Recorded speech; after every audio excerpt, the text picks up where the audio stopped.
God appreciates when you start questioning, because now you not only now believe him out of indoctrination, but out of knowing him, out of connecting with him directly. The more knowledge you acquire, the more you get to God. Yeah, God and ignorance do not exist together. When you teach your child something, they do not depart, whether it is true or not.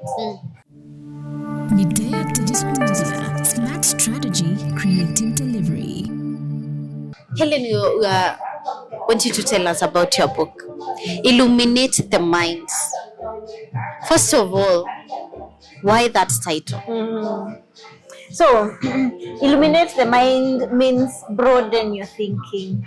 You need to shed light on the information you have, so that I read, in fact, the first page of the book imeandikwa. Let me even read it for you. Yes, please. For the eyes are useless when the mind is blind. Unaweza onyeshwa the truth, but if your mind is not ready to receive it, there is nothing that can be done for you. So what you need to do, you need to broaden the scope of information that you have, so that you can expand mentally, illuminate your mind. Yeah. Just give us a synopsis of your book. Okay. So this book, it is a mental health book.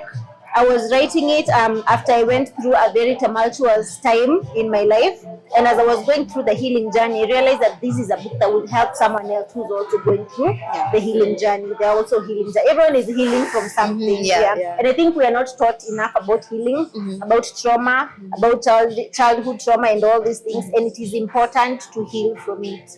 So I was writing this about my journey, or my mental healing journey, and the connection with spirituality.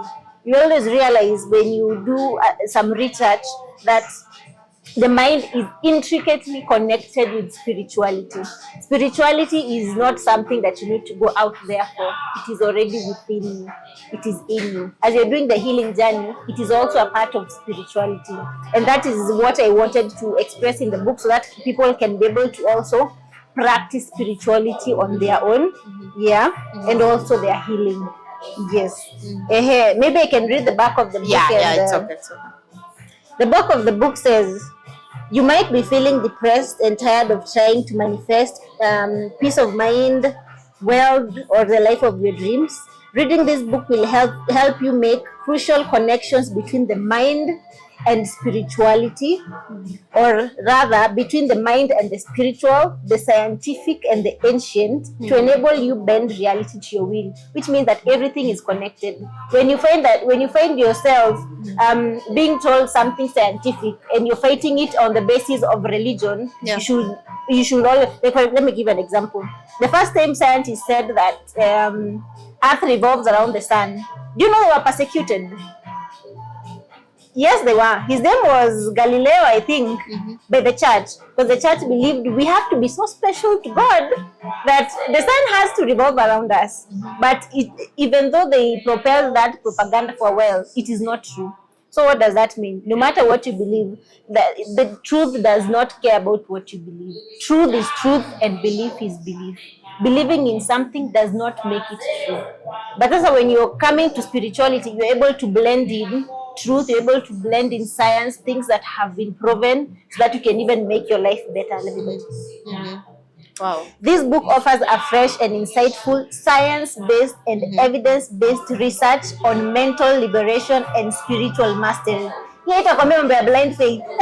Atiwe amini tu. Hakuna kuamini tu. We need proof. We need logic. We need evidence. And as a result, what will be added unto you will be peace of mind and the life you desire.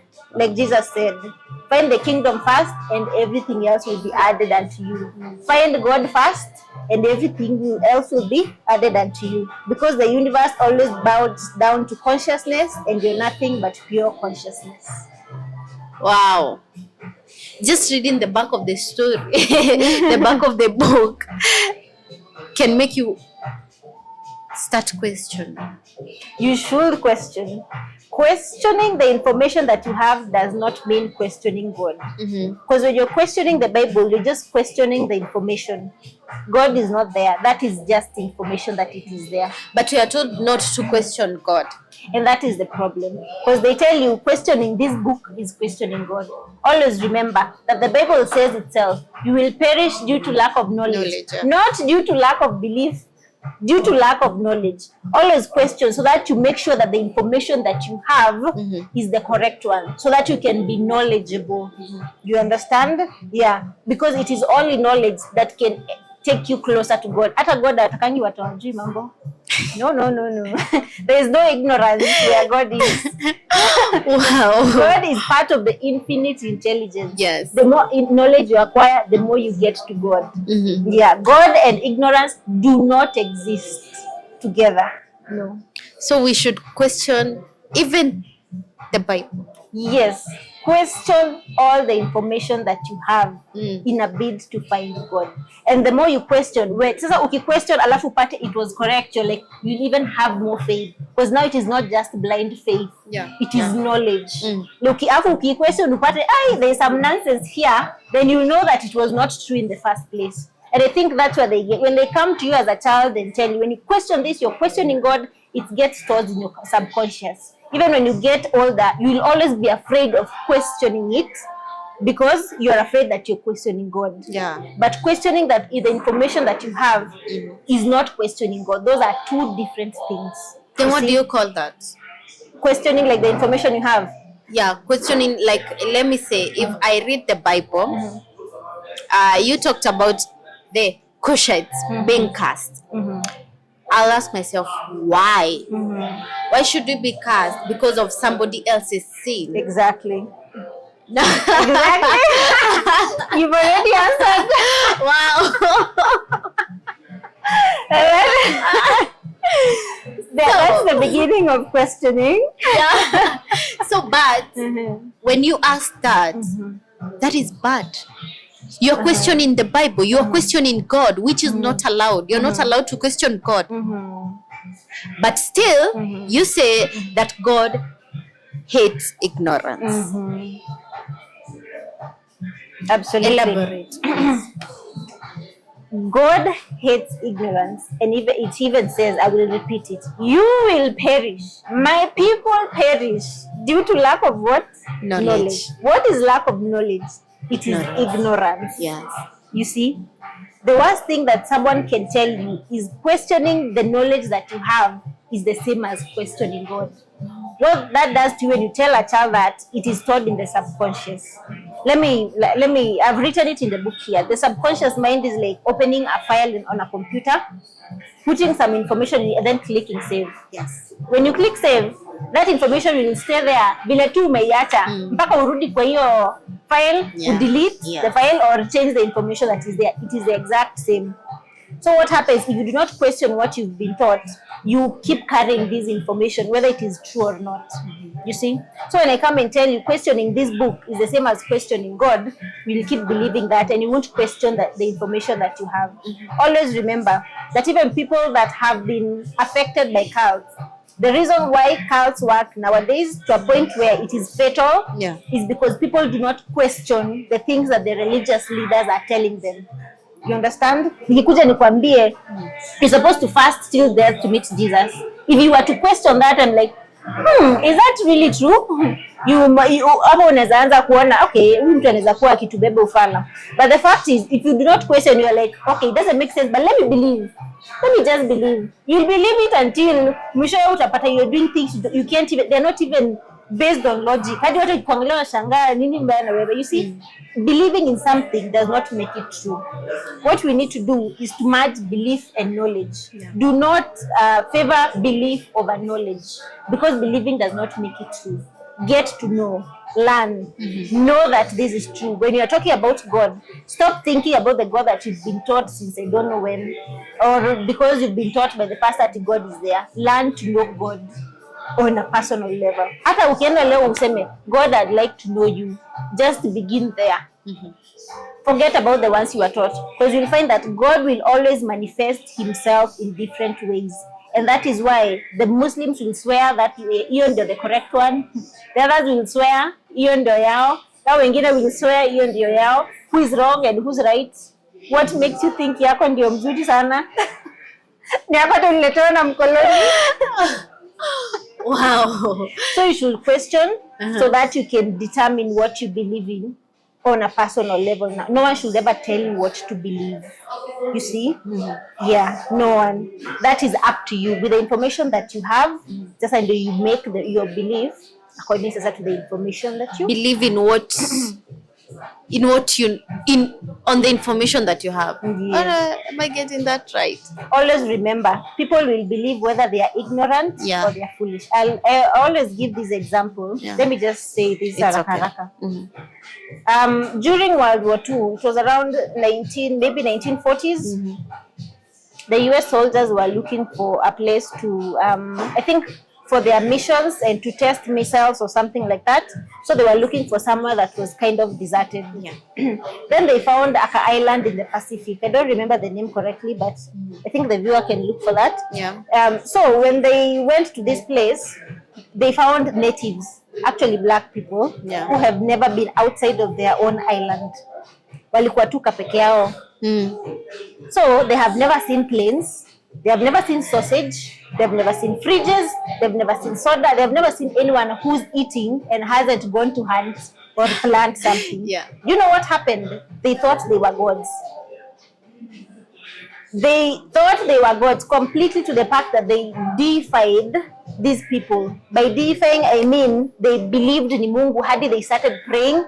They took their pictures, they tattooed themselves USA. Naona vile watu wana march, they do that wakisema that's their ritual. See, tukiomba edoro tukirukaruka, though they are doing this thinking that watarudi if we do this. You see that person mwenye anaitangwa na ufanye hivi for the plane to kuonyesha the plane directions, the pilot direction, that person. Yeah. They even mastered how to do that, thinking that when they do that, another plane will come and give them soda and goodies. You see, it's called the cargo cult. Ama kuna the John Fram movement. And up to date, there are people believing in the John Fram. Okay. John Fram, who was a soldier, they believe that is God because they had never seen a white person and they had never seen someone who can fly in the air. Even I don't believe those people are stupid. Yeah. They are just ignorant. They have never seen this. So ask yourself, are you really better than this person who your John Fram movement? Because up to date, there are people who believe in John Fram. Up to date. 2023. Yes, they teach their kids. And that's the thing about indoctrination. When you teach your child something, they do not depart, whether it is true or not. Inaweza kuwa ikimuaffect, but they still are there because that is what they have been taught by their parents and grandparents. Yeah. Yeah. Wow. So we may be the biggest cargo cult. If we do not question, we do not know what we are taking blindly that may not have the same impact as what we think it will have, you see? And that is the benefit of questioning things. When you question the information that you have, you're not questioning your maker. There is nothing like questioning your maker. Like if he made you, what are you questioning? Like you think Mungu ni mtu mwenye ukianza kuquestion kwanza wewe niamini nitakasirika sasa. No, it doesn't work like that. In fact, I believe God appreciates when you start questioning, because now you not only now believe him out of indoctrination, but out of knowing him, out of connecting with him directly. Yeah. This conversation is a broad one, and we cannot exhaust everything right now.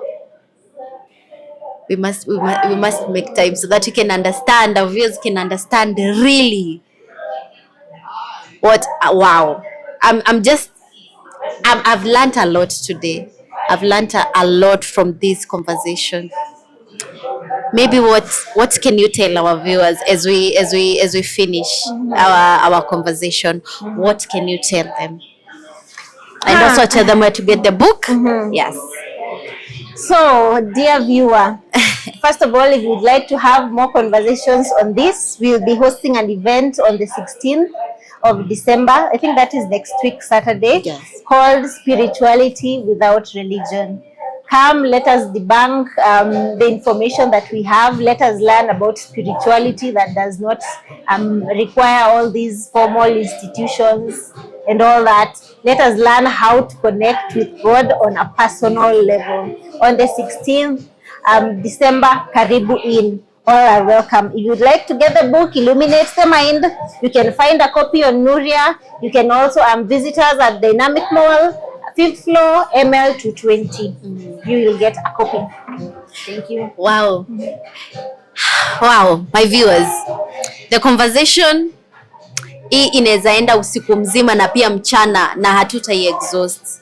But remember, you keep it locked at Media Digital Media, because this conversation is not yet over. It is not yet over. We are going to come back and learn more, because we bring you things that you don't know. Because I just don't know. I just from Media Digital Media, I'm Verogetia. Bye bye. Wow. Media